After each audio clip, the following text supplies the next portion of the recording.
Let's talk about how you can make over $200 a day as a complete beginner with no degree, qualifications, or experience. I'll take you through everything you need to know to start as a freelance writer in this video, so by the end, you'll know exactly what to do, how to do it, and where to go to find clients. Let's get into it. First, let's talk about what it means to be a freelance writer. When we say freelance writer, we're talking about someone who writes content for different clients on a project-by-project basis. You're not tied down to one employer, and you get to choose the projects you take on. Now, the term freelance writer is pretty broad, and there are different types of writing you can specialize in. Understanding these types will help you choose what's right for you based on your interests and skills. Let's start with content writing. Content writing is all about creating informational or educational articles, blog posts, and website content. Businesses need content writers to help them educate their audience, drive traffic to their websites, and improve their search engine rankings. If you enjoy explaining things, teaching, or writing in a way that's easy for people to understand, content writing might be a great fit for you. Next up is copywriting. Copywriting is more about selling or persuading.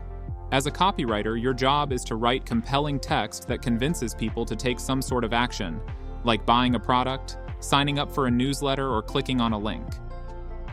Think of the ads you see online, the headlines that grab your attention, or the product descriptions that make you want to hit buy now. That's all copywriting. If you're good at convincing people with your words, or enjoy the challenge of writing persuasively, copywriting could be the niche for you. Script writing is another specialized form of writing. This could be for YouTube videos, podcasts, or even commercials. If you're someone who enjoys storytelling, understands pacing, and likes to be creative, script writing could be your thing. It's a bit more niche, but there's definitely a demand for it, especially with the growth of video content online. Then there's technical writing, which involves creating manuals, guides, and other documents that explain complex topics in a clear and easy-to-understand way. If you have a background in a technical field or enjoy breaking down complex concepts into simple steps, technical writing might be worth considering. There's even ghostwriting, where you write things for people but you don't get the credit. They do.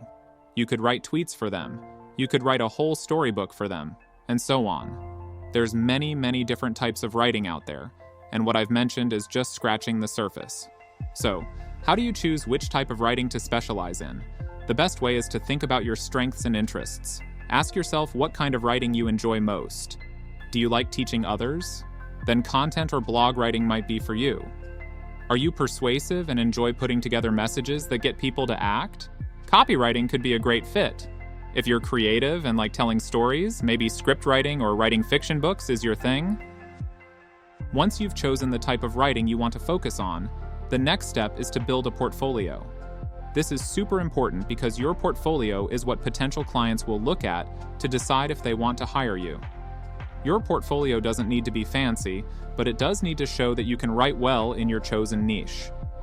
If you're starting from scratch and don't have any paid work to show, here's how you can create your own samples. Let's say you've chosen content writing. You could write a couple of blog posts on topics you're interested in or that are relevant to your niche. For example, if you've decided to focus on the health and fitness niche, you could write a blog post about the benefits of a specific workout or a guide to healthy eating on a budget. These pieces don't have to be long. Around 500 to 1,000 words each is enough to show your writing style and ability. If you're going for copywriting, you could create a few sample ads or product descriptions. You could pick a product you use daily, write a great product description for it, or create a mock-up of an ad campaign. The idea is to show that you know how to write persuasively. If you're interested in script writing, you could write a sample script for a YouTube video or podcast episode.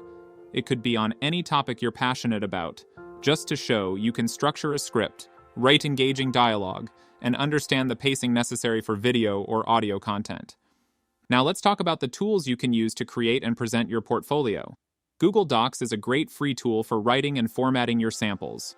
You can also use Canva to create a good-looking PDF portfolio if you want something more polished. If you're serious about freelance writing, you might even want to set up a simple website to showcase your portfolio.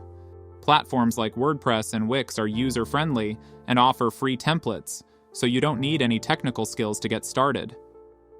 Your website doesn't need to be complicated. Just a few pages that include an introduction about you, your writing samples, and a contact form. With your portfolio ready, it's time to start finding clients. There are many ways you can do this, and I'm going to walk you through each one. First, there are freelancing platforms like Upwork, Fiverr, and Freelancer. These platforms are great for beginners because they have a steady stream of job postings and are relatively easy to get started with. To start, you'll need to create a profile that highlights your niche and experience. Even if you're new, focus on what you can bring to the table. Fill out your profile completely, upload your portfolio, and start applying for jobs that match your skills. When you're just starting out, you might have to take on lower-paying gigs to build up your reviews and reputation, but as you complete more jobs, you can start bidding on higher-paying projects. Another great way to find writing gigs is through job boards. Websites like ProBlogger, Blogging Pro, and Contenta post writing jobs daily. These job boards usually have more specialized listings, which can be great if you've chosen a specific niche. The key to job boards is consistency. Check them daily and apply quickly when you see a job that matches your skills. Cold emailing is another powerful method for finding clients, though it requires a bit more effort. Cold emailing means reaching out directly to businesses or websites you'd like to write for. To do this, start by identifying potential clients in your niche. For example, if you're focused on health and fitness, you could research health blogs, fitness brands, or gyms with an online presence. Find the contact information for the content manager or editor, which you can usually find on the company's website or through LinkedIn. When you're writing your email, introduce yourself, explain how you can help with their content needs, and include a link to your portfolio. The key is to keep it short, professional, and focused on how you can provide value to them. Social media is another great tool for finding clients. LinkedIn is particularly useful for freelance writers. You can use it to network with potential clients, join groups related to your niche, and share your writing samples. Regularly posting about your work and engaging with others can help you build a presence and attract clients. Twitter can also be a good place to find gigs, especially if you follow industry leaders and editors in your niche. Sometimes companies will post about needing a writer directly on Twitter, and if you're quick to respond, you could land a gig that way. Lastly, don't forget about referrals and repeat clients. As you start working with clients, always aim to deliver your best work. Happy clients are likely to hire you again or refer you to others. You can also ask them for testimonials, which can be a great addition to your portfolio or website. These testimonials provide social proof that you're good at what you do, making it easier to attract new clients. So, to sum up, making over $200 a day as a freelance writer is definitely achievable, but it does need some careful planning and effort. Start by choosing a niche that makes sense with your interests and skills, and make sure there's demand for content in that area. Create a portfolio that showcases your writing abilities, even if you have to create your own samples at first. Then, use a combination of freelancing platforms, job boards, cold emailing, and social media to find clients. And remember, consistency and persistence are key. Keep improving your skills, be proactive in your client outreach, and with time, you'll reach your income goals. What do you think about freelance writing? Let me know in the comments. And if you found this video helpful, don't forget to like and subscribe for more like this.